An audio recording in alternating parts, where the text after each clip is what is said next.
Welcome, I'm Bruce Munro, and with me via Zoom is International Relations Specialist Professor Robert Patman, and this is Global Insight. The Pacific Islands Forum is in the international spotlight this week. The leaders of the Pacific nations, including New Zealand, have been meeting in Fiji. And we've had some leaders pulling out at the last minute. We've had US Vice President Kamala Harris speaking live via Zoom, making big promises. We've even had a Chinese intelligence agent being moved to the back of the room. And the whole thing is making bigger headlines internationally than usual. In light of everything that the US has promised, is China's interest in the region actually working out quite nicely for the Pacific Island nations? Well, that's an interesting question, isn't it? And I think all Pacific Island states are mindful that their region has now become a major geopolitical center of rivalry between the United States and China, and they will presumably want to plug into that in as much as they can maximize their support. And that seems to be, that is certainly a possibility. However, we have to look a little bit beyond the immediate impact, which is maximization of support, which is welcome for all concerned, I suppose. But in addition, there's going to be there is the possibility here of quite considerable divisions within the region.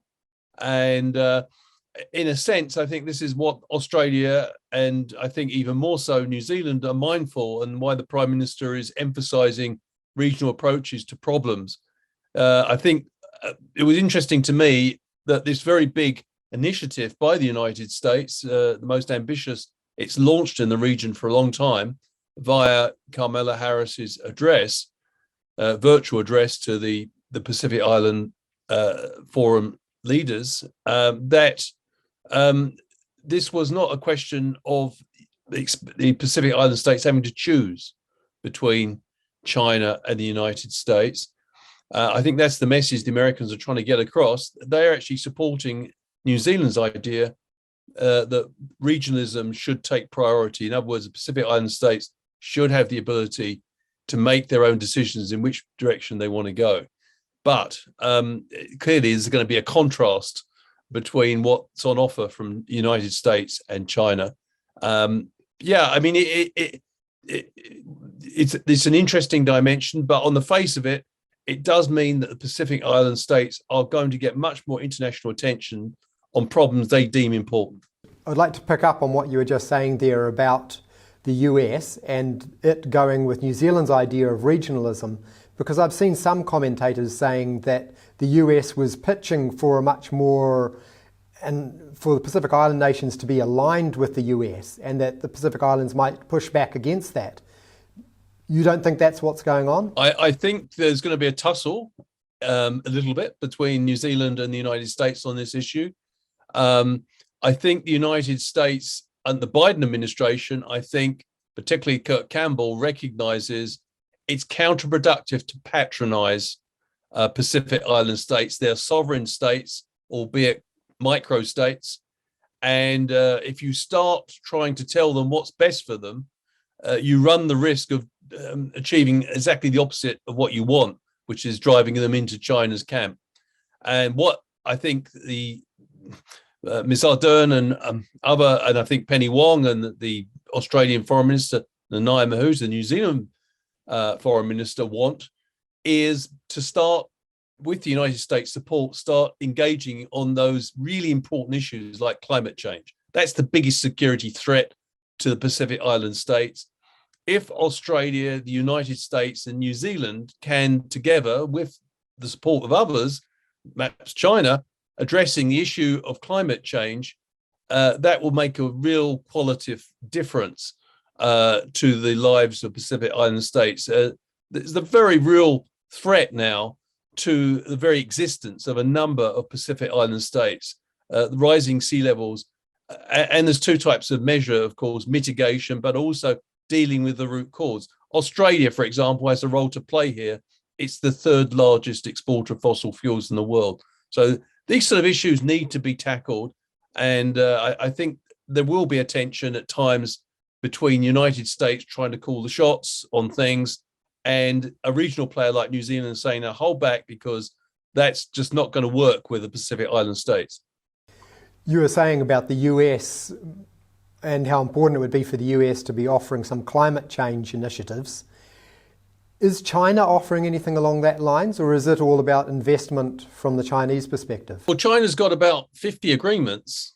I think most of them are bilateral with various Pacific Island states. And the package that the Chinese Foreign Minister Wang Yi tried to promote and sell during his whirlwind trip of the 10 Pacific Island states in May was a comprehensive security and economic package with the two elements being linked, which included assistance for climate change.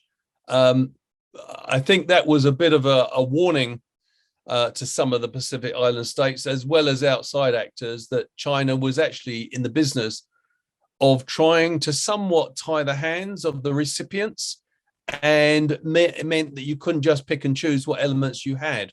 And that meant their autonomy could be reduced.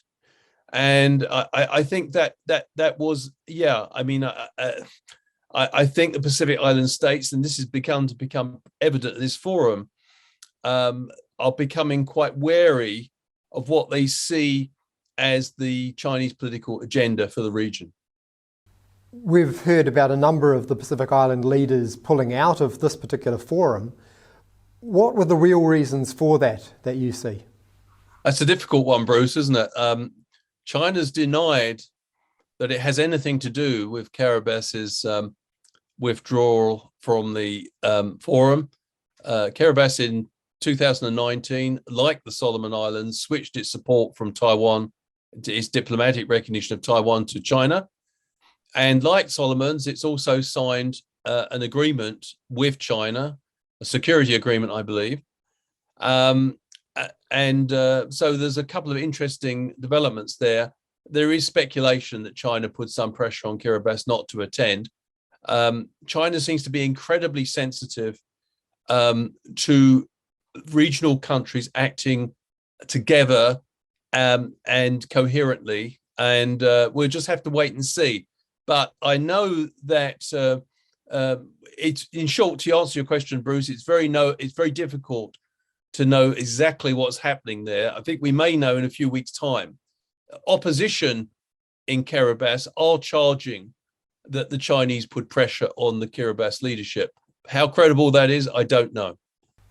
Is the Pacific the new centre of global geopolitics? And if it is becoming that, what does that mean for New Zealand? Well, I think it's certainly escalating as a geopolitical hotspot. I would hesitate to say it's become the number one hotspot.